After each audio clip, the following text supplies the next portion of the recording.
غریبوں کی مدد پر اگر آتے ہیں کہ رقم خرچ کرنا، شادیوں میں جو سجاوٹیں کرتے ہیں اپنے مکانات کی، لاکھوں روپے کی بعض اوقات یہ سجاوٹیں کرتے ہیں، چراغاں کرتے ہیں، لائٹنگ کرتے ہیں، دیگر خرچے بعض اوقات تو کروڑ تک ان کے خرچے پہنچ جاتے ہیں۔ کبھی ان کو کسی نے کہا کہ کہاں لکھا ہے؟ جب سرکار صلی اللہ علیہ وسلم کی ولادت کی خوشی میں مسلمان چراغاں کر رہے ہیں اور کرتے چلے آ رہے ہیں تو یہ ایک جائز کام ہے، اس میں کوئی حرج نہیں ہے۔ ناجائز بولنے کے لیے ہمیشہ دلیل ہوتی ہے۔ جب شریعت نے کسی کام کا منع نہیں کیا ہوا تو وہ جائز ہوتا ہے، تو یہ کوئی بھی بتا نہیں سکتا کہ یہ چیزیں شریعت میں منع ہیں۔ تو یہ ایک مباح عمل ہے، اچھی نیت سے اس کا ثواب ملتا ہے۔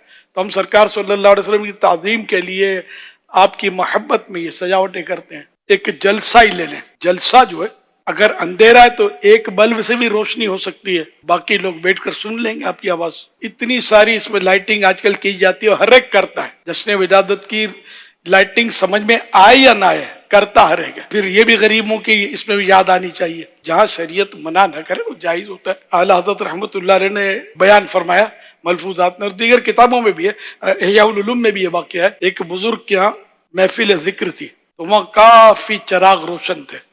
ان دنوں یہ بجلی نہیں ہوتی تھی، وہ شمعیں روشن ہوں گی یا وہ دیے مٹی کے جیسے دیے ہوتے ہیں، تیل ڈالتے ہیں، پھر اس میں وہ فیتا ڈالتے ہیں، اس کو لگا تو اس دیر تک جلتا ہے۔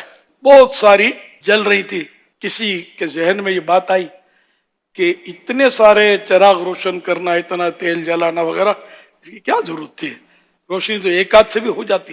تو بزرگ جو تھے وہ روشن ضمیر تھے، دل کی باتیں ان پر ظاہر ہو جاتی تھی۔ انہوں نے شخص سے فرمایا آپ اٹھیے اور جو چراغ ایسا ہو جو اللہ کی رضا کے لیے نہ جلایا گیا ہو اس کو آپ بجھا دیں۔ وہ صاحب اٹھے اور پھونکیں مارنے لگے، پھونکوں سے یہ چراغ بجھایا نہ جائے گا، اللہ کی رضا کے لیے چلے ہوئے تھے، تو ایک بھی نہ بجھا سکے۔ تو ان کی سمجھ میں آ گیا۔ اللہ کرے جو جشن ولادت کا چراغ جن کی سمجھ میں نہیں آتا ان کی بھی سمجھ میں آ جاتا۔ ایک اصول اگر آپ یاد کر لیں گے نا کہ جس چیز کو شریعت نے منع نہیں کیا وہ چیز منع نہیں ہوتی، ورنہ تو یہ ہم لوگ جو بھی کرتے ہیں، جیسے میں شادیوں کی سجاوٹیں جو روشنیاں کرتے ہیں، جشن ولادت کے چراغاں میں صحابہ یاد آتے کہ صحابہ نے کی تھے چراغاں۔ تو کیا شادیوں میں یہ بلڈنگیں، اپنی عمارتیں صحابہ کرام نے سجائی تھی؟ پیارے آقا صلی اللہ علیہ وسلم کا ولیمہ مبارک، سب سے بڑا ولیمہ، ایک بکری اس میں ذبح کی گئی، سب سے بڑا ولیمہ۔ آج یہ 32 ڈشیں جو پکتی ہیں، کبھی اس کو بولا سمجھ آئی کسی صحابی نے کی تھی؟ اتنی ڈشیں، اتنی دیگیں اور اتنی مخلوق، اور یہ کروڑ روپے خرچ کرتے ہیں، یہ سب غریبوں کو دینا چاہیے۔ ہمارے یہاں رواج یہ ہے کہ جب بھی کوئی خوشی کا موقع آتا ہے، عقیقہ ہوا، تب بھی لوگ روشنی کرتے ہیں، بچہ پیدا ہوا، حج پہ جاتے ہیں، یہاں تک حج سے واپس آتے ہیں تب بھی روشنی کرتے ہیں، کوئی نہیں بولتا کہ یہ کیوں کرتے ہیں، غریبوں کو دو۔ خالی میرے آقا صلی اللہ علیہ وسلم کا جشن ولادت ہوتا ہے تب بھی غریب یاد آتے ہیں۔ پیٹ میں کوئی درد اور تو نہیں کسی ہے؟